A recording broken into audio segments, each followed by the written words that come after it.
திரு கோட்டீஸ்வரன் அவர்களும் இணைந்திருக்கிறார். திரு கோட்டீஸ்வரன், இது என்ன சிக்னல்ஸை கொடுக்குதுன்னு நினைக்கிறீங்க?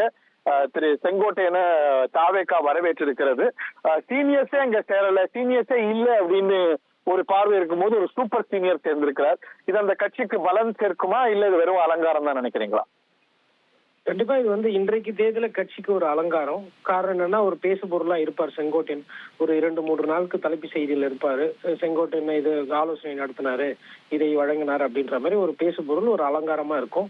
அவர் அலங்காரமா இல்லாம ஆக்கப்பூர்வமா மாறுறாரா இல்லையான்றது நமக்கு கோபிச்செட்டிப்பாளையத்துல தேர்தல் ஒரு நேரத்துல தான் தெரியும். இதுல நிறைய சிக்கல்கள் இருக்குங்க. என்ன பிரச்சனை அப்படின்னா, செங்கோட்டையன் அவர்களை பொறுத்தவரையிலும் அவரை நீங்க கரெக்டா யூஸ் பண்ண தெரியணும்.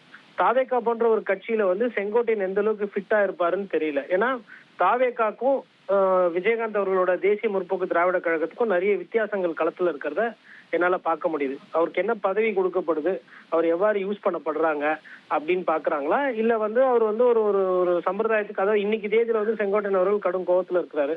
அதனால அவருக்கு ஒரு மற்றவங்களுக்கு பாடம் கற்றுக் கொடுக்கணும் அப்படின்ற அந்த மனநிலையில போய் சேர்ந்தாரா, அதை விஜய் எப்படி அதை யூஸ் பண்ணுவாருன்றதை நம்ம பொறுத்திருந்து பார்க்கணும்.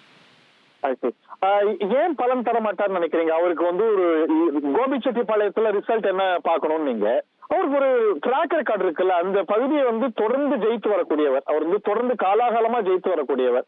அந்த கழகத்துக்கு பிரச்சனை ஏற்பட்ட காலத்துல கூட ஜெயிச்சிருக்கிறார். அப்படிங்கும் போது அந்த எக்ஸ்பீரியன்ஸும் எக்ஸ்பர்டீஸும் தமிழ்நாடு முழுக்க சுற்றுப்பயணங்களை வடிவமைத்தவர். அப்படிங்கும் போது தாவேகா அந்த இடத்துல சறுக்குது. அப்படிங்கும் போது இவருடைய பலம் தாவேகாவுக்கு பலம் சேர்க்காது.